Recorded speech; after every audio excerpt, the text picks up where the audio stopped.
Hello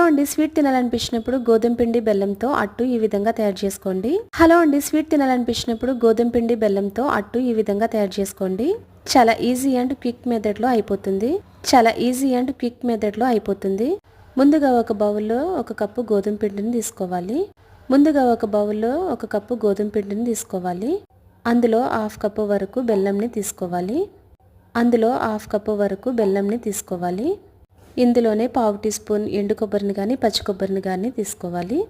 తర్వాత ఇందులోనే పావు టీ స్పూన్ ఎండు కొబ్బరిని కానీ పచ్చి కొబ్బరిని కానీ తీసుకోవాలి. తర్వాత పించ్ ఆఫ్ సాల్ట్ ఇలాచీ పౌడర్ని కూడా తీసుకుని కొద్ది కొద్దిగా వాటర్ పోసుకొని కొద్దిగా లూజ్ కన్సిస్టెన్సీ వచ్చే వరకు కూడా గడ్డలేమి లేకుండా లూజ్గా కలుపుకోవాలి. దోస్ బ్యాటర్ కంటే కొంచెం థిక్గా